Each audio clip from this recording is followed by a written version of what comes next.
Welcome everyone, it's FNWho's57 here. I'm back on Neverwinter on the Xbox One, and today, well, it's that frozen time again. We will be going over the new updated Control Wizard build. So this video is going to be a guide. It is going to be more in depth, and I will be covering all of my specialization loadouts for the Control Wizard. This is all based off of my default pure DPS build, and it will be a longer video because it is a guide. So a couple of things to note at the beginning: there will be hyperlinks or timestamps in the description so you can skip around between the different loadouts. If you do have any questions, feel free to leave a comment or message me directly, and I will do my best to help you out. And thirdly, this is a guide, but the gear that I have is designed to optimize the build for my playstyle. You may not have access to the same gear or the same enchantments or have the same playstyle, so do bear that in mind when you are watching any build video. They're all slightly different depending upon that person's particular playstyle. With that being mentioned, I'm going to jump right into the video. I ask that you do take your time, and you might want to have a pen and paper ready to take some notes. So starting off, we are going to base this on my default build. The build that the majority of you are familiar with. This is my, if we go to loadouts, this is going to be my normal AOE PvE build. You will also notice that I have AOE, AOE OP, boss OP, one that is labeled K and one that is labeled KF. So I have multiple different loadouts. In this guide, we are going to cover basically everything, starting from the ground up, building the Control Wizard with my sort of jack of all trades DPS build. Then we'll cover specialization loadouts from there. Alright, as much as I do love the Frozen North, I had to go ahead and move to the Guild Stronghold so that I would be able to swap loadouts freely for you and show you all the different specializations. Now I do ask, if you can, if you enjoy the video and it was helpful, make sure that you leave a like on it. That will greatly help me out, as a lot of my videos have come under attack by a dislike bot. So moving forward, you will see the name of the loadout. This is AOE PvE. Now, all of my specializations are going to follow this particular loadout. So pay attention to this, because I will only be covering in these specific loadouts which points are different from this base build. Obviously, you can see that my Control Wizard is about 18k plus. So this means that I have a lot of room to specialize and min-max with stats. As I mentioned in the beginning of the video, you may not have that luxury. So we will cover several options for you, and I'll provide a couple links in the description to other videos for other pieces of gear that might be easier for you to obtain in the beginning. Now we're starting off with this loadout, and we're going to start off with building the entire thing. For the purposes of this video, I will be using Tiefling. That is the race that I recommend for a DPS wizard. The argument is between Tiefling and Human. Human is marginally better in single target, but not as good in AoE, so most players choose Tiefling because Tiefling is closer to Human than Human is to Tiefling in its terms of damage output. With that being said, you could choose whichever race you would like. That's entirely up to you. Now, I will be using all but 2 of my loadouts as Spellstorm. There is an argument back and forth between whether Spellstorm or Master of Flame is better. I'm not really going to get into that. That's personal preference. I do not like Master of Flame, but I will show you the 2 loadouts that use it and why we use it. So the first thing that you're going to look at when you actually build and level up your Control Wizard is you're going to look at your stats. Now this remains the same for every single one of my loadouts. All of your points into Intelligence and Charisma. Your starting roll for the Control Wizard is going to be as high in Intelligence and Charisma as you can get with the actual racial bonus. I believe my initial roll was 20, 13, 15. But my initial roll was like 3 years ago, so I don't remember exactly off the top of my head.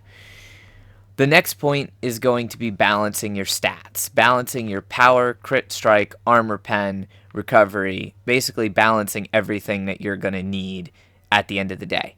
As I said, my control wizard is near min-maxed, which means that I have had a lot of room to play with the enchantments and the stats on it. I'll cover those in a second. We're going to go into powers pretty much right off the bat. Now, anyone who's new to building a control wizard, you guys don't know this yet, but you can get more power points than what you actually need, so don't be worried about that. You can get power points from over-leveling once you're level 70. You can get power points by buying them from the Zen Market, and you can get power points by making them in the Sharandar campaign. So there's plenty of ways to get power points. You'll eventually have +4 in every single power. As a default setup, what we are going to be using is Magic Missile on the left trigger for its ability to get stacks of Arcane Mastery, plus its faster cast and travel speed than your normal Chilling Cloud. Chilling Cloud will be on the right trigger though. That's your primary at will. For personals, we will be using Chilling Presence and same as always, Storm Spell. For dailies, you're going to be using Ice Knife and Oppressive Force.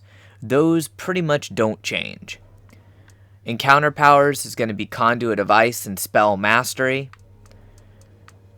Icy Terrain, Sudden Storm, and Steal Time. That is your general setup of powers, and this does not change much, but it does change depending upon what you're doing. That's why we have specialization loadouts. Now here's where it gets interesting. These are your feats. This is where you might want to take notes. This build has remained the same basically since early Mod 7. The only thing that I've changed on this particular build is the placement of maybe 1 or 2 points depending upon the mod. You're going to go 3 of 3 in toughness because the more HP you have, the more survivability. Also currently and in the foreseeable future, the more damage you're going to do through Aura of Courage. Weapon Mastery. Critical hit chance increase. Well, we're going to want 100% crit chance when buffed by our companion in combat.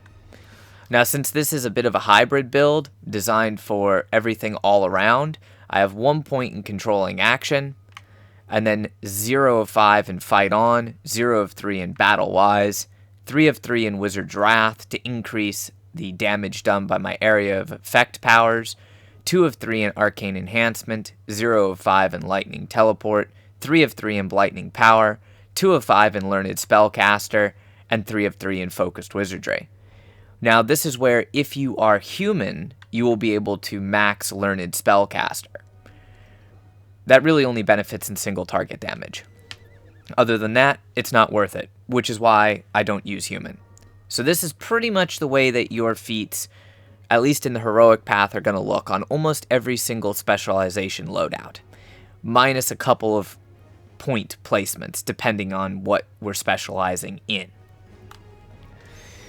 Then I'm going to go into the Thaumaturge Paragon, which is 5 of 5 in Malevolent Surge, 5 of 5 in Tempest Magic, 5 of 5 in Elemental Reinforcement, 5 of 5 in Spell Twisting, 2 of 5 in Frozen Power Transfer, 3 of 5 in Elemental Empowerment, and of course the Assailing Force Capstone, with the remaining 15 points spent in the Oppressor path, 5 of 5 in Bitter Cold, 5 of 5 in Chilling Control, and 5 of 5 in Icy Veins.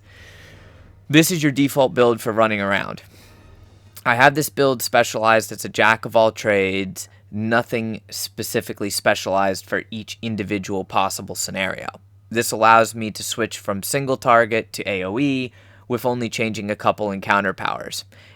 It's not going to be min-maxed for either one, but when it comes to farming purposes, this is what I prefer.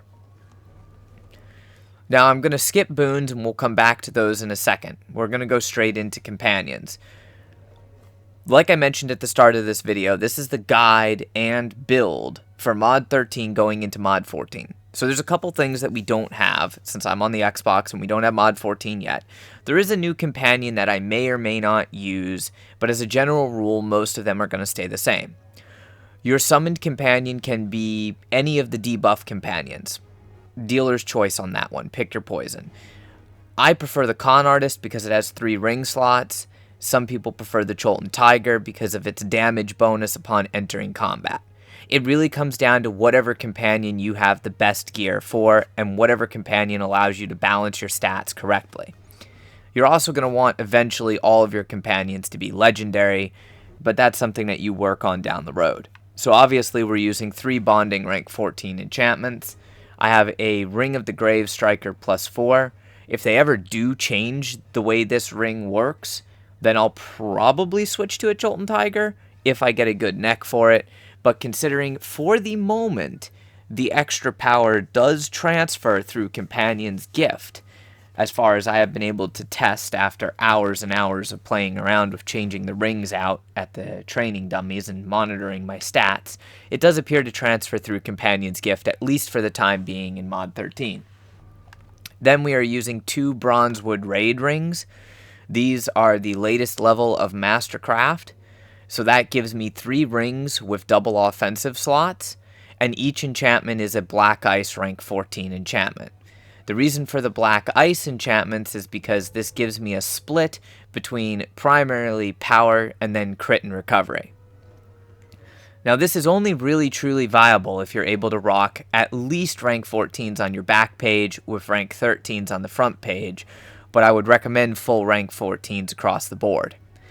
Until that point, I would recommend using brutal enchantments because they give you a higher split between crit and power, which will be more important for you later on down the road. Using full rank 14 Black Ice enchantments allows us to specialize more and actually have more total stats to play with, which is why I've done that. Now my other companions, their active is the Air Archon for its damage bonus, the Fire Archon for its damage bonus, the Araneza Belial, and the Tame Velociraptor. I keep the Tame Velociraptor on for group play. However, you could make the argument if you were running primary DPS or solo play for the Siege Master or Alpha Compy, depending on what zone you're in, and I do have both of those companions that I can swap out to. But just getting started for utility sakes, this is the setup that I would recommend and what I have run. Now when it comes to mounts, there is going to be one difference, and this is going to depend on whether you have a legendary mount or not. Because I do have a legendary mount, I run Magistrate's Patience, Cavalry's Warning, Gladiator's Guile, Protector's Camaraderie, and Artificer's Persuasion. Everything that can be a Dominance Insignia, which gives you power, is a Dominance Insignia. The ones that can't are Mastery for recovery, and I do have 2 insignias of skill, giving me the little bit of extra crit that I was missing. If you do not have a legendary mount, you will swap Cavalry's Warning for whatever else you would like. More than likely, it would be Wanderer's Fortune for the additional refinement points, because you'll probably still be at the point that you need those refinement points. Now we can cover boons. Remember how I said that all of the specialization loadouts are going to follow the same basics and will be relatively similar, minus a couple feat point placements. So guild boons, you're going to want to go for straight power, defensive boon, hit points, utility, dealer's choice. I normally use XP gain or the treasure hunter boon, depending on what I'm doing. PvP is up to you. I don't really PvP in the current mod, so I'm not going to cover that on this loadout. Sharndar, you're going to go completely across the board on the bottom. You're going to go Elvish Fury, Elven Ferocity, Elven Haste, Fey Precision, and Dark Fey Hunter. All of these are offensive stats and will remain the same in every specialization loadout. This is basically the same for Dreadring. You're going to go Conjurer's Gambit, Evoker's Thirst, Forbidden Piercing, Shadow Touch, and Rampaging Madness. That stays the same across all specializations. Icewind Dale, pretty much the same thing as well. Encroaching Tactics, Refreshing Chill, Sleet Skills, Cool Resolve, and the last one in Avalanche, because there really isn't a great capstone in the Icewind Dale campaign. For the Underdark, it gets a little more interesting. We've switched up the placement from Mod 12. We now use Primordial Might, Primordial Focus, Drow Ambush Tactics, Dwarven Stamina, and of course the Abyssal Strikes. Tyranny of Dragons, you're going to go across the bottom mostly with Dragon's Claws, Dragon's Gaze, Draconic Armbreaker, Dragon's Greed, 2 points in Dragon's Fury, and 1 point in Dragon's Thirst. And then for the Maze Engine, you're going to want Abyssal Siphoning, Demonic Influence, Demonic Swiftness, and as long as the quest does not bug out for you, the last one will be Baphomet's Might. I'll explain the stat balancing a little bit when we get to the gear page, so please hold your questions till then.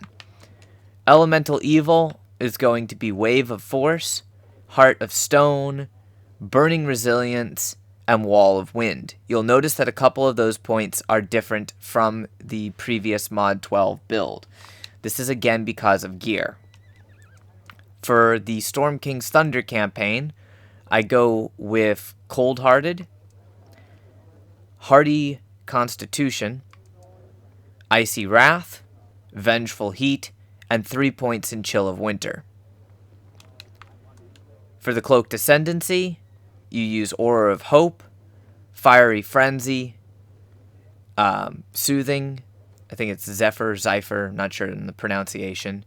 And then the capstone, I take Aberrant Power. It doesn't really matter too much because the capstone isn't really that great. Now for the Jungles of Cholt, I do 3 of 3 in Tyrant's Terror, and that remains the same on every one of my specializations. Since this is a farming build, we take Beast's Burden for the extra 15% damage versus dinosaurs. But since there isn't a lot of dinosaurs in most dungeons, except for one section in Tomb of the Nine Gods, there isn't really much of a point to keep it on for the specialized loadouts. Then I put 1 point in Soul Siphon and 1 point in Lingering Curse, splitting the final capstone. And that completes everything for Boons for my AOE PvE farming loadout, which is the base loadout that I believe everyone should start with. Now we're going to cover gear. And this is why I've chosen the boons the way that I have chosen those boons. I'm going to show you my stats procced in combat to actually show you why I use what I use. Remember, as I mentioned before, if you do not have access to rank 14 enchantments or the same gear that you see that I'm using, don't worry about it. Use the best gear that allows you to balance your stats as closely as possible to my stats. While you're maintaining spell twisting, that is not as crucial to run the exact same pieces of gear, which is why I recommend that you start off with this loadout. So I'm going to go ahead over here to the testing dummies, or target dummies, training dummies, whatever you want to call them, and make sure that I proc Companion's Gift to show you the stats that I self-buff to. Now this is without Cavalry's Warning and Artificer's Persuasion. This is merely my base stats, plus the Campfire bonus, plus the Companion. No potion tray items, no limited time buffs. I basically proc myself to 69,000, almost 70,000 power, with 30,500 crit, 9.7k armor pen, and 17.5k recovery. My action point gain is at 1397, and my combat advantage bonus is at 1600. I don't really want any more combat advantage bonus because on these 3 stats, anything really over 1600 is an extremely high diminishing return wall, so it's not really worth it. I also only have 1800 lifesteal, but that's an end game character. So if we scroll down to where our percentages are, you'll see my damage dealt is increased by 230%. My critical hit chance is 99.3% without any other temporary buffs or Baphomet's Might proccing. My critical hit severity is 95.5%, and my defenses ignored is 83.8%. All of these stats are close enough and well within the perfect margins for every dungeon currently in the game in Mod 13. The reason why this is so important is for a control wizard, we need to proc Storm Spell, and that only procs off of critical hits. Therefore, you need your critical hit chance to be 100%. Whether you get it by direct stats or you get it from potions, doesn't matter. That's dealer's choice. You need crit to be 100%. Defense is ignored. You want 60% outside of Cholt, 75% in Cholt, 85% when you go into Tomb of the Nine Gods and Cradle. My stats there are basically rolled perfectly for everything across the board based upon the gear that we currently have and not figuring in any other buffs. So that's why I have the stats the way that I do. Now, the gear that allows me to do that is going to be the Bronzewood Assault Helm. This also has a equip bonus. For every 5 seconds you're in combat, you gain 100 recovery. If you stay in combat for longer than 2 minutes, the ability will no longer be active. But it gives me the best stats that I can get to optimize for this loadout. I'm also using the Armor of Quick Recovery.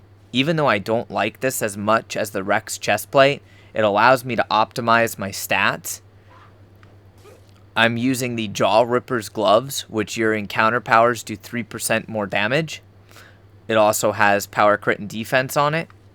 And then we will be using the Exalted Primal Weapon set with the main hand artifact power set to Chilling Cloud. And then on the offhand artifact powers, you're going to want Storm Spell, and you're going to want to roll as high a possible roll on your action point gain as possible. For boots, I'm using the Enduring Boots. This changes your playstyle. Basically, you gain a damage bonus when your stamina is full, which is the reason why I took certain boons that increase my stamina recharge speed. Because sometimes you really do have to teleport, but using these boots, you don't want to teleport because you don't want your stamina to diminish. So they're kind of a double-edged sword when it comes to that. For artifacts, if you're in trash, you're going to want the Wheel of Elements as your main, or the Eye of the Giant, dealer's choice on that one. For boss fights, you're going to want the Soulsight Crystal. Your 3 support artifacts, in this case, I prefer the Theum Book of the Dead, the Fragmented Key of Stars, and the Lantern of Revelation. While you are building your wizard, use whatever the best gear is stat-wise for your particular point in time. Just work towards what I'm showing you here. For the shirt and pants, as much as I loved my Gemmed Exquisite Elemental set, we have switched over to the Primal Paints set.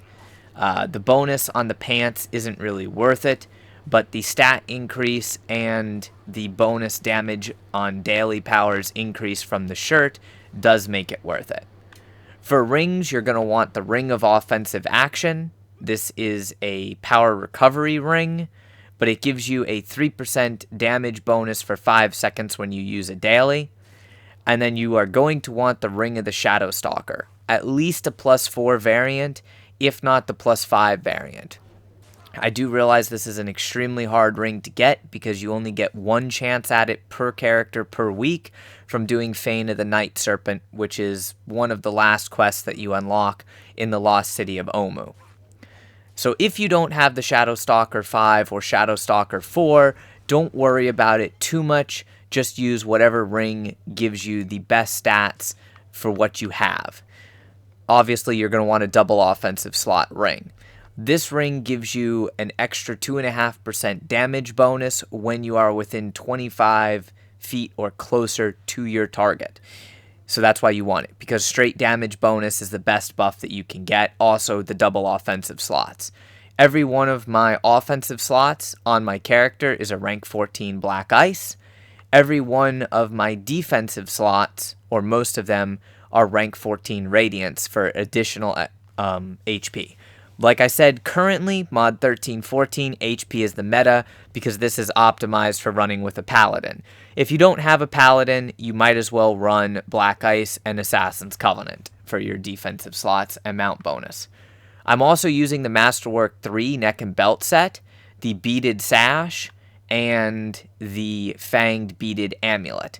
You will notice that each piece of my jewelry items, my neck, belt, and 2 rings, are gemmed for action point gain, and every piece of my gear is gemmed for power. The reason why I do that is because you optimize your stats by doing so at the very last minute. So if you're off by a couple hundred crit or a couple hundred armor pen or something like that, you can optimize it based upon your kits. So that covers the base build. And this should be good for doing pretty much anything in the game. Now let's get into specializations. Obviously, we just had the day reset right there. So I'm going to claim my reward so that doesn't get in the way. And we are going to switch loadouts. Now, whether I go to my AOE loadout or my AOE OP loadout, these are specialized for pure area of effect damage, depending upon the situation. We'll start with AOE.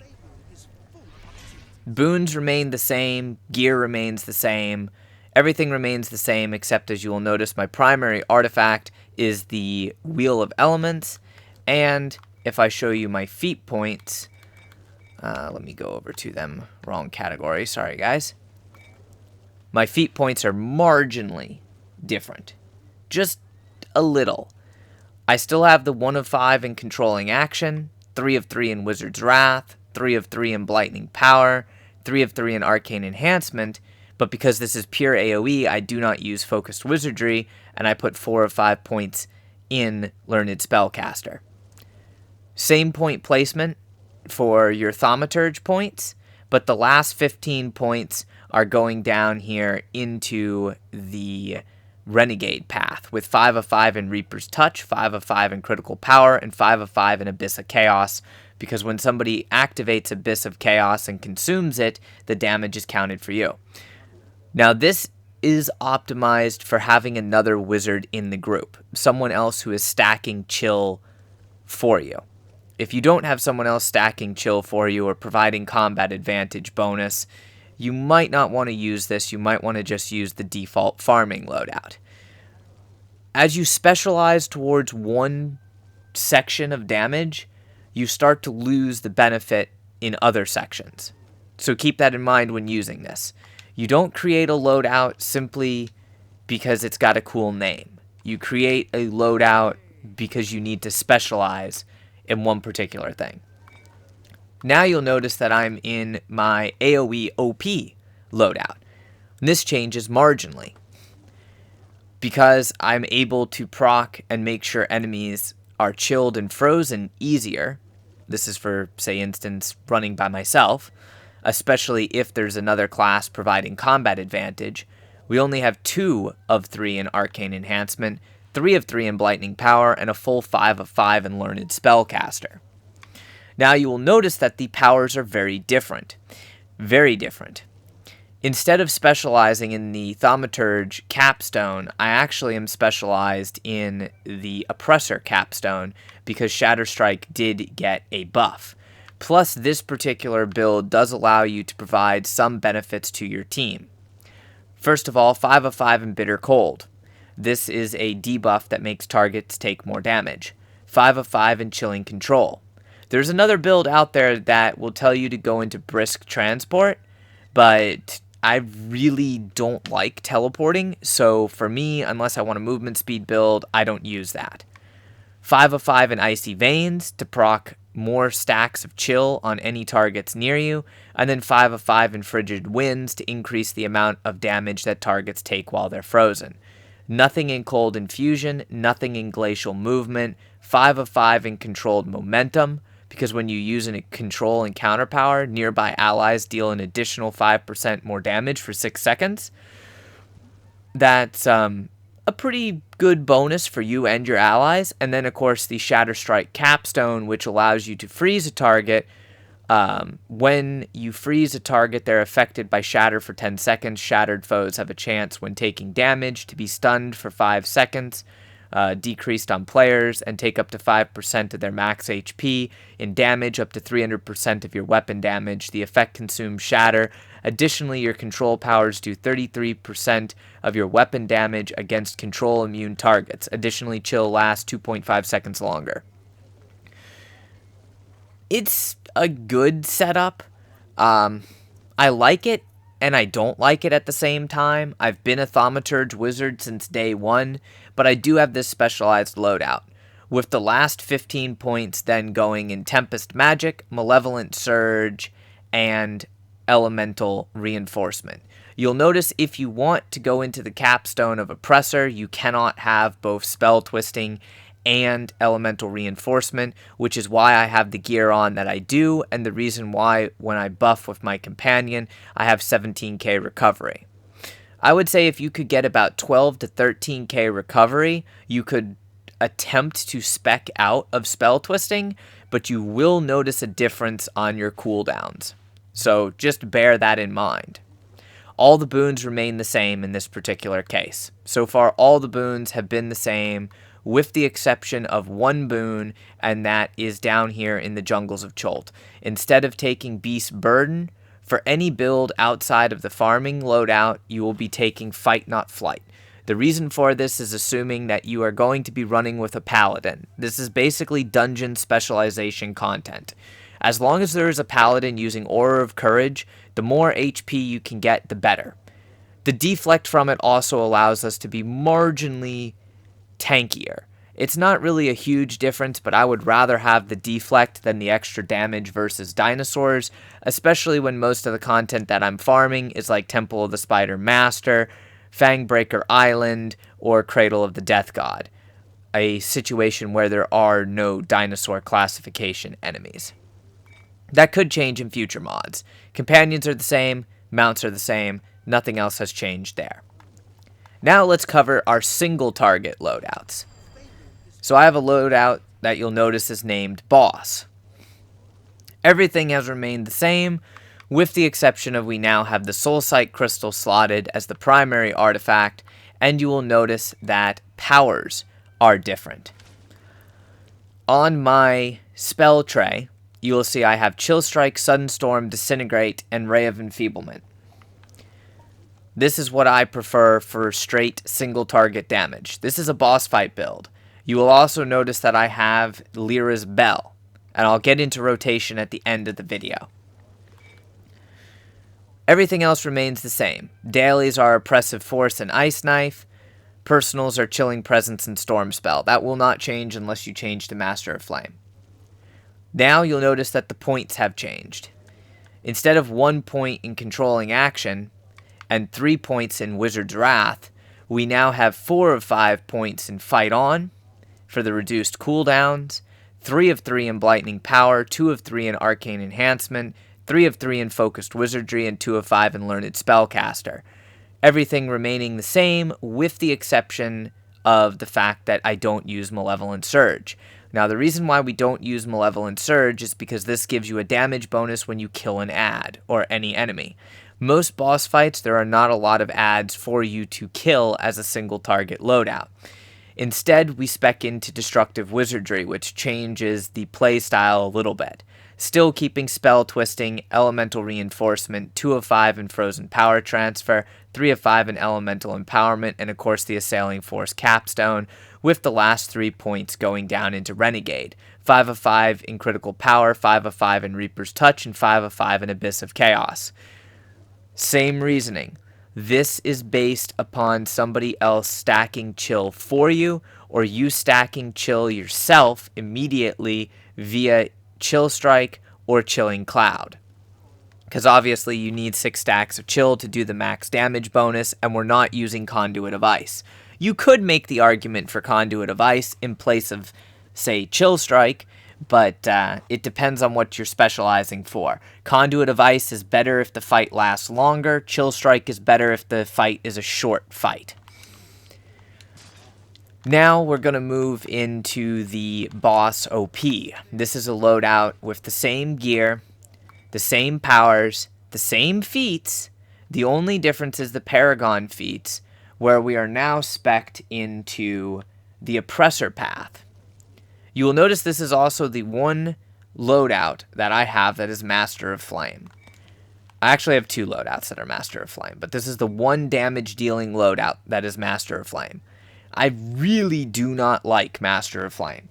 With that being said, you will choose Master of Flame, And how I do my points is as follows: 5 of 5 in Bitter Cold, 5 of 5 in Twisting Immolation, 5 of 5 in Icy Veins, 5 of 5 in Cold Infusion, 5 of 5 in Glacial Movement, or Glacial Momentum, sorry, and then, of course, the Shatter Strike Capstone.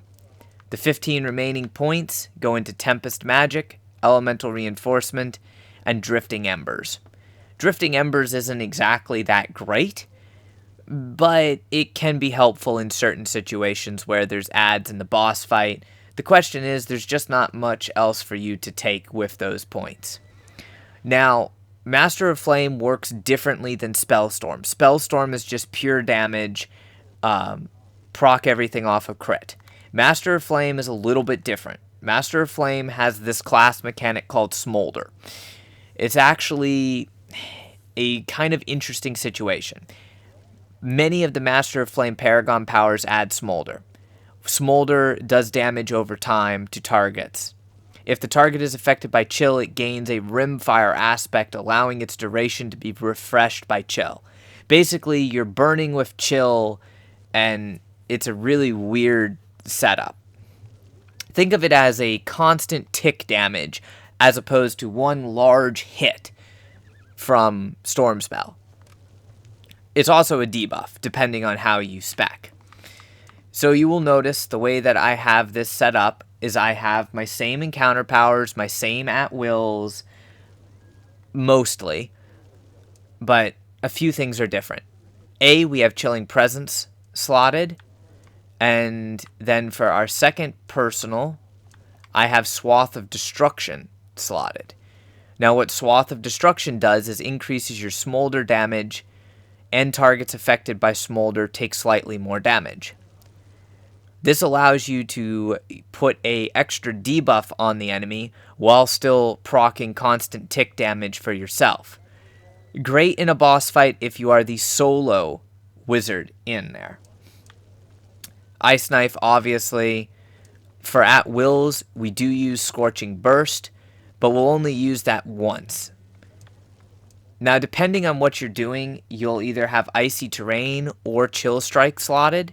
Either one works. Icy Terrain is better for mob fights or boss fights that have multiple adds. Chill Strike is better for doing high damage. Then, of course, we have Fanning the Flame. Fanning the Flame is a really interesting one because it's a damage over time power. It also attracts flame from nearby targets who are affected by Smolder, causing them to take additional damage. If the Smolder targets are killed, they deal an additional burst of damage to the Fanning the Flame target. Really useful if there's a bunch of adds in there, but not the most useful power. It's just pretty damn good. And then, of course, we have Ray of Enfeeblement, which is a debuff plus a damage-dealing tick power, and Disintegrate. That pretty much sums up the powers for this particular loadout. Now, assuming that you have someone stacking chill for you, we've covered the boss loadout, we've covered the specific oppressor Master of Flame. Like, I really don't like that, if you guys can tell. Now let's go into a little bit of a hybrid build. This is Certain Circumstances.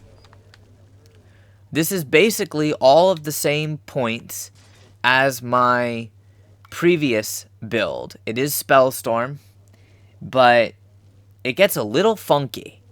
And the reason why this gets a little funky is because this is designed to be mostly a support build with an extra side of damage, gearing more for single target because adds are going to melt. Think of this as a bit of a DPS support build hybrid. It's still Spellstorm. The powers are going to be a little bit funky because you're going to run Icy Terrain, Sudden Storm, Disintegrate, and Ray of Enfeeblement, with a primary artifact being the Sigil of the Devoted. Your job on this particular loadout is to basically proc Fury, buffing your allies, and do a little bit or decent amount of damage as well. This is optimized for mainly running with, say, a DPS Guardian Fighter or another extremely high DPS, but not a one-phase DPS group. So it's very situational, the loadout. You'll notice the points change, and we go 1 point into Prestidigitation, or however you want to pronounce that. I really don't know what the technical pronunciation is for it. But basically, that grants you and your allies an additional percentage of your stats. They're not your companion stats, they're actually your stats. So it does help out because we have a lot of crit power and recovery, so it allows us to share crit power and recovery to our teammates. 15 points in the path here in Thaumaturge. Speccing into Spell Twisting for the ability to spam powers, but not elemental reinforcement because we're not there to be the primary DPS. Speccing fully into Renegade with 5 of 5 in Critical Power, 5 of 5 in Reaper's Touch, 5 of 5 in Abyss of Chaos, 3 of 5 in Nightmare Wizardry, 2 of 5 in Phantasmal Destruction, 5 of 5 in Masterful Arcane Theft, and of course the Chaos Magic Capstone. Now, there is one other thing that you can do if you want to be a full support Renegade with a side of damage. Remove the 5 points from Masterful Arcane Theft, put 3 more into Phantasmal Destruction, and 2 more into Nightmare Wizardry. That's designed to be a buff wizard, mostly stunning adds and doing a side amount of damage to the boss. As I mentioned, very much a specialization loadout. Lastly, we have another Master of Flame loadout. And this one's probably my least favorite. This is a full support build. I don't really like running support. This is designed to where the only time that you'll see me run it is in basically Cradle in the second group. That's it. I hate running Master of Flame. For this, I'll be running Icy Terrain, Disintegrate, Chill Strike, and Ray of Enfeeblement. For feats, it specs basically similar, but slightly different. 3 of 3 in Toughness, 3 of 3 in Weapon Mastery, 5 of 5 in Fight On, because reducing your cooldowns is important. 2 of 3 in Blightning Power, because we really only have one power that's actually cold-based, plus the Ice Knife Daily. 3 of 3 in Arcane Enhancement, 3 of 3 in Prestidigitation, because we're, again, providing buffs and debuffs, and 2 of 5 in Learned Spellcaster.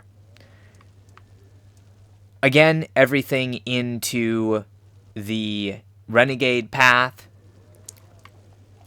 This time, 5 of 5 in Reaper's Touch, 5 of 5 in Critical Power, 2 of 5 in the Uncertain Allegiance, 3 of 5 in Abyss of Chaos.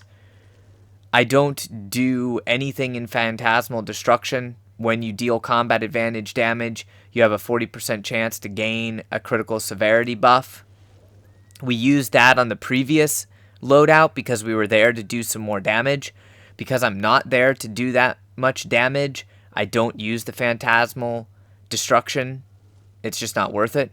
I do 5 of 5 in Nightmare Wizardry, which is when you crit a foe, you have a 20% chance for you and your allies to gain combat advantage against them. That's extremely good. And then the Capstone, and 5 of 5 in Masterful Arcane Theft. This is for Steal Time and Ray of Enfeeblement. They deal more damage to targets affected by chill, and an additional percentage for each stack of Arcane Mastery. You can remove this if you want. It is possible. I like it for the extra tick damage, but if you want to go 100% no damage for you, then take those 5 points out, put 3 more into Uncertain Allegiance, and put 2 more into Abyss of Chaos. You could spec this for a little extra damage yourself, like on the elevator, and spec so that you don't use Masterful Arcane Theft, put 2 more points into Abyss of Chaos for 5 of 5, and then put the 3 points into Phantasmal Destruction. It helps you do more damage, but the DPS board when you're on a support loadout doesn't matter at all. The last 15 points are going to go 5 of 5 in Bitter Cold, 5 of 5 in Twisted Immolation, and 5 of 5 in Icy Vein so that you can stack chill for your allies. Because you cannot freeze a boss, there's no point in going into Frigid Winds. Now this loadout, the same thing on Boons, same thing on Companions, same thing on Mounts, minus I don't use Gladiator's Guile. This loadout, like I said, is built for Cradle in the second group as a buff wizard. Since we have too much movement speed in Cradle, we use Shepherd's Devotion because Shepherd's is more necessary to boost your teammates' defense, deflection, and movement speed. That's the only mount bonus that changes. That's pretty much the only time that it does change. I use the Sigil of the Devoted to get my daily back in between sets of mobs, so I can stun all the mobs in Tomb of the Nine Gods. If you're not using that, you could use something like the Eye of the Giant, the Lantern, the Charm of the Serpent, Heart of the Black Dragon, and even a Token of Chromatic Storm. Any artifact that provides a debuff to the enemy, use whatever you have that the group needs. Last two things we're going to cover are armor and weapon enchantments. I use a Bark Shield in most situations or a negation for my armor enchantment, and for my weapon enchantment, right now I use a Fey Touch. Fey Touch or Dread are the two best ones. So that covers building the character. Now, I explained how each individual loadout is built and specialized. I'm going to now show you rotation for each loadout. Obviously, depending upon the situation, the rotation changes a little bit. But before we do that, we are going to cover one thing, and that is temporary use items. I use the Pocket Pet. If I get a good buff, I'll keep it. Otherwise, I use the Timora's Lucky Coin or the Chain of Scales, because I have the Empowered Chain of Scales. Since you cannot stack all items anymore, for a potion, I use a Accuracy Potion. For an elixir, I'll use like a Wildstorm Elixir. And for a food item, watermelon sorbet or squash soup. Now, when it comes to a support wizard, because this is the build that we're on, whether you are in trash or you are in a boss fight, your rotation is basically the same. The first thing you want to do is proc Scorching Burst. That's going to proc Smolder on the target. Once you've procced Smolder on the target, you can go into your normal rotation. Now on trash, it's not as important. You just simply proc, Smolder, and then worry about stacking Chill, go through your daily if your daily is needed, if your mount's needed, etc. As you're stacking Chill, you're going to refresh the duration of Smolder, thereby refreshing the duration of the debuffs. Which, because this is a full support loadout, in case I didn't cover it, the personals are different. You'll use Combustive Action for the debuff, and you'll also use Swath of Destruction for its debuff. That's my personal preference. Now when you enter a boss fight, the first thing you are going to do is proc Smolder. After that, remember, this is where it comes into team comp and rotation. You have approximately a 6-second window to fully debuff. That is going to be the amount of time that it takes for the DCs to fully buff and debuff, the Paladins, the Guardian Fighters, for everybody to go through their self-buff rotation. Approximately 4 to 6 seconds. So you're going to want to proc Smolder, you're going to want to proc Chill, go through your rotation.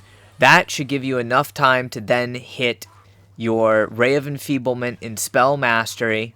And as soon as you've done Ray of Enfeeblement and Spell Mastery, you'll go ahead and use your legendary mount if you have one, use your daily, use your artifact, rinse, and repeat. And you're just going to keep going through, and at this point, stacking Chill and dealing as much damage while keeping your debuffs up as possible. If you're in Cradle, you're going to come to the point where you're going to have the push-pull, and you're going to have to avoid that, then rinse and repeat on the rotation.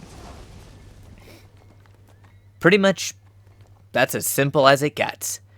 I don't like being a support wizard because it is more of a laid-back play style, and I really like doing a massive amount of damage, which is why I prefer my other loadouts.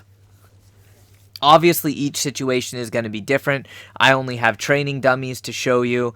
I'm not showing you in an actual fight, and depending upon the mobs in the fight, that's going to determine what you use and when you use it.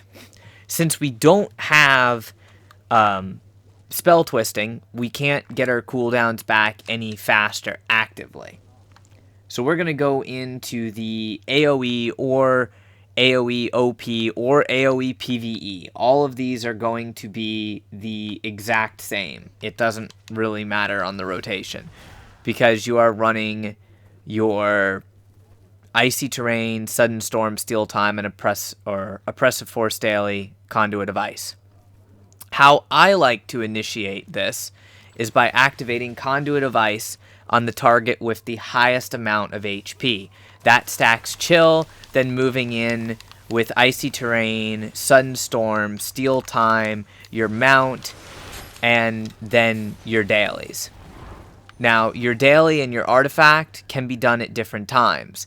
Obviously, since we have the wheel, you can lead in large groups that are actually going to take a lot of damage. You can lead by popping your wheel, then going in with the rest of the rotation. It just really depends on what you're fighting. If you're in a low-level dungeon, most stuff will be dead between 3 encounter powers. If you're in a high-level dungeon, you're going to have time to use your daily and everything like that. If you're in a high-level dungeon where the clerics are pre-buffing and everything, you may even want to use Lyra's Bell to make sure your companion survives. But that is the basic rotation, and then you will be reapplying Icy Terrain, Sudden Storm, Conduit of Ice, and while things are on cooldown, using Steel Time as you need. That's the same on all of those loadouts. The only thing that changes is depending on what you fight. Now we're going to get into your boss loadout, because this has a different loadout. Now the reason why this is different is because you're going to use this rotation while you are gathering your group. For anyone who doesn't know, in high-level content, there's a specific structure to where who stands where and what person buffs what other person. If you are primary DPS in this particular situation, and there's a secondary wizard stacking Chill, like a Master of Flame support for you, or you're stacking Chill yourself, it'll be a little bit different, but as a general rule, you're going to have that 6 seconds gather your group. At about 3 to 4 seconds, you're going to have the Paladin who's going to wheel you and who's going to place 3 stacks of Bane on you. Normally, your clerics will burn Divinity prior to going in at that last second, so they'll be fully empowered. You'll see Anointed Army and Blessing of Battle immediately as you come in. The Paladin's going to proc Shield of Faith as you enter the boss fight, and then you'll be able to go to town. That's normally, if you're the primary DPS, the point at which you'll be exalted. And as soon as you see the fully empowered Break the Spirit and your fully empowered Forge Master's Flame, basically the double Forge Masters come down, that's your cue to launch every attack that you have. And again, that is basically your 5 to 6 second window that you have to self-buff. With the Wizard, you're going to have 1 rotation to self-buff before you'll be fully buffed on average by the DCs. Now, the key with this particular loadout is, let's say we're going into the boss fight. We're spec'd into Destructive Wizardry, which is left trigger. What we're going to do is, let's just say that this is the little circle. There's going to be that 3-second timer. At the start of the 3-second timer, while you're being buffed, you're going to hold down the left trigger and you're going to fully charge your Storm Pillar. You're going to get the buffs, and when you go in, you're going to release Storm Pillar. Now, you don't release it until you see Shield of Faith, otherwise you'll be the first one attacked, and it's going to probably one-shot you. You'll lose all of your buffs. But you'll release your Storm Pillar, proccing its damage bonus, then go ahead and go through 1 rotation. By that point, you should be fully buffed by your DCs, and the target is fully debuffed, which at that point you can use your Rex or Swarm Mount, use your artifact, and then continue through with your rotation. Keep a mental check on whether or not you have Ray of Enfeeblement active or not. You can see it on the target. It's that little green aura around the target, but it can be hard to keep track of. Just make sure that you're self-buffed and buffed. Timing is absolutely everything, and usually the hardest thing for people is to make sure their companion gets all the buffs and doesn't die, which is why you're going to use your Lyra's Bell after you cast your Storm. Basically, when you release your fully charged Storm Pillar, you're going to activate Lyra's Bell, so your companion has immunity for those few seconds, and you'll make sure that you get the full buff from the DC's power, from Anointed Army, from Blessing of Battle, from everything channeling through your actual companion's gift. I did tell you guys this would be a more advanced video, so hopefully you are taking notes. Similar thing applies to this particular loadout for Master of Flame. Obviously, I don't have this bell equipped, but you will want your bell equipped for that. You'll probably want Chill Strike active. It depends on the situation. I was last doing a couple different things where we had a lot of ads, so I kept my Icy Terrain on.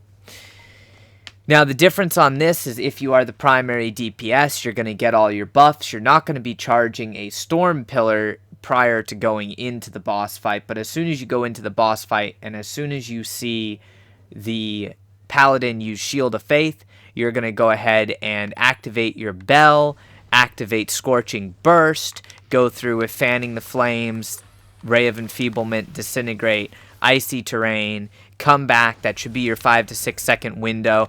Make sure that Ray of Enfeeblement is recast if it has ended, and then you'll just go through your rotation. It's all about buffing your Ice Knife and buffing your Disintegrate. Now, you'll notice I didn't activate my mount. I just hit the button and it didn't work. So sometimes you do have to tap up on the D-pad twice to activate the mount. It can be a little bit buggy because you're going through multiple different things in a very short amount of time. 5 to 6 seconds is not a lot of time, but it is a lot of time if you practice your rotation and you go slow. Making sure you proc Scorching Burst, making sure you proc Fanning the Flame, Ray of Enfeeblement for the debuff, Disintegrate, your Icy Terrain or Chill Strike if you're using it. If you're using Chill Strike, use Chill Strike before Disintegrate, and you'll hit, well, here, let me just show you. Basically, you're going to animation cancel Chill Strike. There's a few things that you can animation cancel with in this game. Chill Strike is one of them. It just saves you a little bit of time. It's not really a necessity. But so you'll have your Scorching Burst procced. You'll have your Ray of Enfeeblement. You'll go ahead and hit your Chill Strike, and then you'll hit Disintegrate. Now, if I do it fast enough, you'll notice that I cancel the wind-up. See how I canceled the wind-up of Chill Strike? I basically went, and that's the full wind-up of Chill Strike. It's a pretty fast animation, but you basically make the ice crystal, bring your hand down to your side, and then throw it. Well, if I go ahead and hit it fast enough, notice how both powers hit. Both powers go on cooldown, but I didn't actually have the animation. So your attack sequence would look more like this.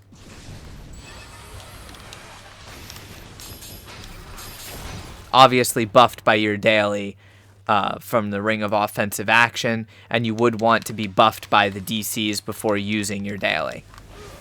In between, you can go ahead and throw your normal at-wills just to do some damage while certain abilities are on cooldown. You can refine your rotation more the more you practice, and obviously whether or not you get stunned is going to come into play to if you can pull off a perfect rotation or not. But that's the basics of it. We've covered the basics of every single loadout, from the buff loadouts to the DPS loadouts. Basically, everything is set for you. If you do have any questions as to what gear to use, what powers to use, anything like that, feel free to ask. I'll leave a link to my Discord channel in the description so that you can join that. Like I mentioned at the beginning of the video, please, if this video was helpful, leave a like on it, share it. That greatly helps out the searchability of videos here on YouTube. And, well, that greatly helps me out because it takes a lot of time to actually make these guides and make these builds for you. Now remember, this is a full wizard guide built from my pure DPS build. If you have any questions, feel free to message me. Until then, though, my brothers and sisters, thy legion, stay frosty.